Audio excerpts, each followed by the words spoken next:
자, 양문운동의 결과 서양의 무기로 군사력을 엄청나게 보강했던 청나라였고 의기양양하게 전쟁을 시작을 했는데요. 결과는 이 청나라 북양함대를 내세운 주력 함대 12척과 일본 함대 10척이 맞붙은 해전에서 청나라 전함은 5척이 침몰하고 3척이 심각하게 파손되면서 결과적으로는 대패했습니다. 결국 무기 개량이라든가 실제적인 군사 훈련 면에서는 서서히 뒤처지기 시작했던 거예요. 그리고 양무운동을 이끌던 왕 공친왕 역시 청일전쟁에서 패배한 다음에 시름을 이기지 못하고 4년 후가 되면 죽음을 맞이하게 돼요. 자, 청일전쟁 이후에 청나라의 양무운동은 그 다음엔 어떻게 됐을까요? 흐지부지 되지 않을까요? 그러니까 뭐 받아들였다는데 더 이상하잖아. 막 이렇게 될 수도 있죠. 역으로. 결국 이 서양의 겉모습을 모방한 이 양무운동은 결과적으로는 실패로 완전히 끝나게 되는 것 같습니다. 아야 씨, 그러면 청일 전쟁으로 일본은 뭘 얻게 됐어요? 네, 그 청일 전쟁 후에 시모노세키 조약을 맺으면서 일본이 여러 이권을 챙기는데 시모노세키 조약을 맺을 때 결정적인 역할을 했던 사람이 바로 이혼장과 그 일본 쪽은 이토 히로부미였어요. 예, 그래서 이혼장은 일본에 그 전쟁 배상금을 2억 3천만 냥 조약했고 그리고 타이완과 랴오둥반도 조약하는 그런 굴욕적인 조약을 맺게 되죠. 결국 청나라는 서양 문물을 들여오는 것과 동시에 중국 내에 있는 근본적인 제도 개혁을 하자라고 하는 움직임으로 이어지게 됩니다. 뭔가 이 하드웨어뿐만 아니라 소프트웨어까지 바꾸자는 거네요. 맞아요. 이게 바로 청나라의 개혁 정책인 변법 자강 운동입니다.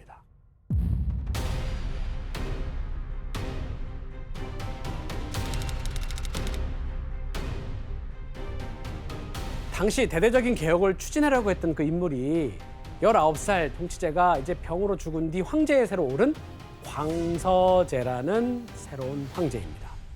광서제는 이 어린 나이, 4살의 황제 자리에 올랐지만 자신의 나이가 너무 어리다는 이유로 서태후가 권력을 놓지 않자 황제 노릇을 제대로 하지 못했겠죠. 그리고 결국 성년이 되고 서태후가 어쩔 수 없이 광서제에게 통치해라라고 하는 통치권을 넘겨주기 시작하자 드디어 개혁을 통해서 누구를 견제하려고 했을까요? 서태후를 견제하려고 합니다. 자, 이때 광서제에게 대대적인 개혁 정책을 제안한 인물이 있었어요. 바로 캉유웨이. 이 캉유웨이는 개혁의 필요성을 느끼고 이미 신문, 잡지를 발행하면서 서양의 정치인들을 소개하고 있는 그런 인물이었어요. 아저씨 어떻게 보면 이 캉유웨이가 저 당시에는 그럼 굉장히 깨어있던 사람인 거죠? 네, 맞아요. 칸유에이는 책을 통해 일본의 메이지 유신을 배웠는데 청나라도 일본의 메이지 유신처럼 제도와 문화까지 다 바꿔야 한다고 생각했어요. 완전 개혁이네 이분. 캉유웨이는 주변의 견제를 받아야 하는 개혁을 펼칠 때 무엇보다 중요한 게 있는데 그건 바로 황제의 권한, 즉 황권이라고 하는 거를 강조하면서 황제의 분발을 촉구합니다. 사방의 오랑캐가 동시에 압박해오고 있어. 나라의 분할이 불가피해지고 멸망할 날이 멀지 않았습니다. 법률부터 전면적으로 개정해야 합니다. 그대의 계획이 매우 상세하구나. 황제 폐하께서는 빨리 알아차리셨는데 어째서 오랫동안 행하지 않으셨습니까? 어흠. 방해를 하니 무엇을 할 수 있겠는가? 정말 한심하네요. 서태후 좀 어떻게 안 되겠나? 네, 지금 이제 황제가 말하고 있는 방해꾼 누군지 뭐 아시겠죠? 네. 셋인가요? 지금 계속 나오는 맞아 서태후입니다. 광서제는 계속해서 서태후를 의식해 왔던 거죠.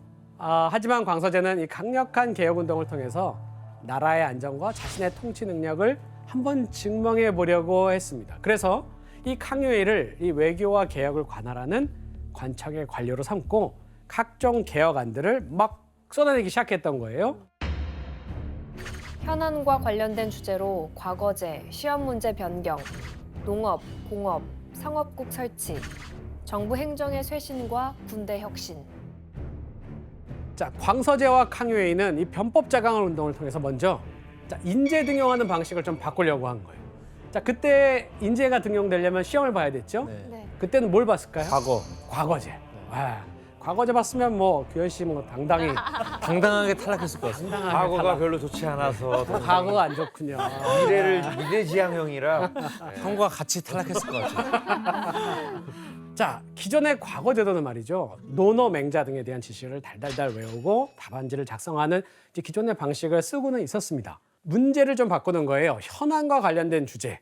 이 현재 문제를 해결하기 위한 문제를 답변을 작성하도록 과거 제도의 방식을 변경했죠. 그렇게 돼야죠. 네. 그리고 상업 활동을 굉장히 천시했거든요. 그때만 해도 천하게 여겼죠. 완전히 아래쪽이었죠. 이런 전통적인 가치관을 버리고 이 농업을 비롯해서 공업과 상업까지 발전시켜서 정말로 부국 강병을 이루려고 했던 거죠.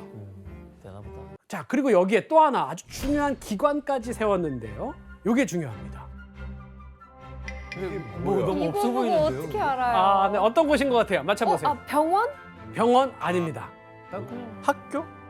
학교 맞아요.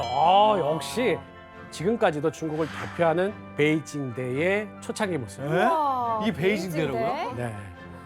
인재를 양성하고 실무를 위해서 완전히 새로운 학교가 필요하다는 개혁 방침에 따라서 경사대학당, 경사에 있는 그레이트 학당이다라고 하는 불리는 중국 근대 최초의 국립종합대 베이징대가 이때 세워지게 됩니다. 대학이 어쨌든 간에 그때 만들어진 거구나.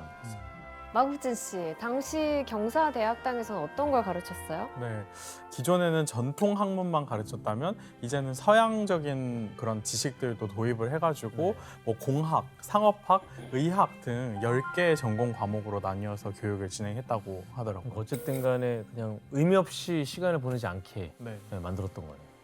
네, 이처럼 광서제는 6월 11일 법령을 반포했을 때부터 캉유웨이와 함께 교육, 행정관리 등 50여 개에 이르는 개혁 법령을 빠르게 공포해 나가기 시작합니다. 또 강요에 있어서 든든했겠어요. 네, 이 과정에서 보수파를 해임하고 개혁파 세력으로서 하나씩 사람을 꾸려가기 시작하면서 국정을 추진해 나가기 시작했던 거죠.